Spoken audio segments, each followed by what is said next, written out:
Well, I sat down with President Obama Monday at the White House. I began our conversation by asking him if he is confident he can get the votes in Congress for military action in Syria.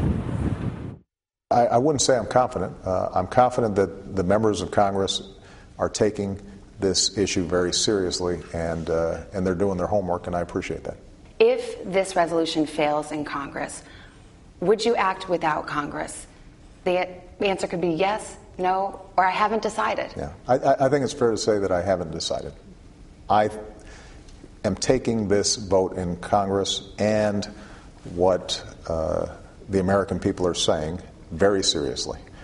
I knew by bringing this to Congress that there was a risk that the American people just could not arrive at a consensus around even a limited strike. If you ask somebody, if you ask Michelle, do we want to be involved in another war?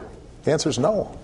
People are wary about it, understandably. They have seen the consequences of this last decade, and so I recognize how important that debate is. And it's my belief that for me, the president, to act without consensus in a situation where there's not a direct imminent threat to the homeland or interests around the world, that's not the kind of precedent that I want to set. And I'll evaluate after that whether or not we feel strongly enough about this that we're willing to move forward. Syria's foreign minister said today Syria would consider giving international control to its chemical arsenals. Right.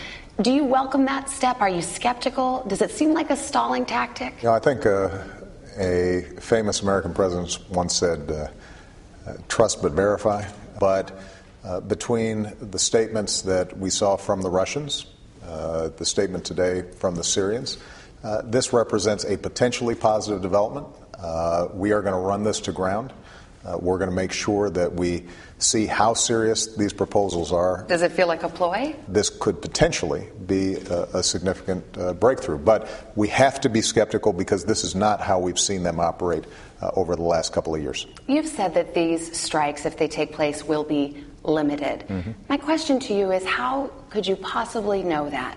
If we strike and Assad retaliates, or Iran does, or Hezbollah, they strike U.S. interests, or even strike U.S. citizens at home, what then? You may want limited action, but can you really promise it? Look, nothing is 100% guaranteed in life, but I think it's fair to say that our military is outstanding, our intelligence is outstanding, and we have shown ourselves capable of taking precision strikes on military installations in ways that would degrade Assad's capabilities to deliver chemical weapons, that would have a significant impact, but that would not lead to escalation. Assad today, when asked if he would retaliate, had a message. He said, expect everything. And members of Congress are saying, we're skeptical because we don't think the administration has a strategy for day 2, day 3, day 4. That's just not the case. First of all, Syria doesn't have significant capabilities to retaliate against us. Iran does, but Iran is not going to risk a war with the United States over this, particularly given that our goal here is to make sure that chemical weapons are not used on children. Your chief of staff called these strikes limited and consequential, which in a way seemed almost a contradiction in terms to me. Today, Secretary of State Kerry said the strikes would be unbelievably small. What does that mean? I mean, are we talking a pinprick, a knockout blow, a punch in the gut? The U.S. does not do pinpricks.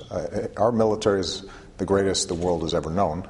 And when we take even limited strikes, it has an impact on a country like Syria that does not have tremendous military capability. They have a tremendous military capability relative to civilians. They have a significant military capability relative to children who are being gassed. But they don't have a military that matches up with ours in any kind of way. When you saw those videos, and I assume you have, can you tell me your reaction to them, not just as a president, but as a father? I was heartbroken. And I think I would recommend everybody look at these videos. Look, horrible things happen around the world all the time. Horrible things happen inside of Syria every day. And all of us, I think, recognize that America cannot try to solve every problem around the world or stop every terrible thing from happening. When we talk about limited strikes, no boots on the ground, limited in time and scope. I have to emphasize that over the last 4.5 years, I've shown great restraint when it comes to using military power. Pretty candid at the White House yesterday. Well, especially on the subject of whether or not he has the votes in Congress, which is going to be the key. And then, as the question you asked, will he go it even if he doesn't get that vote? Something he hasn't given a direct answer. I think that was the closest thing. Right. Look, I haven't decided. And the candor about whether they have the votes is absolutely key. And, of course, tonight he addresses the nation. NBC News will have live coverage of that, 9 Eastern, 6 Pacific time.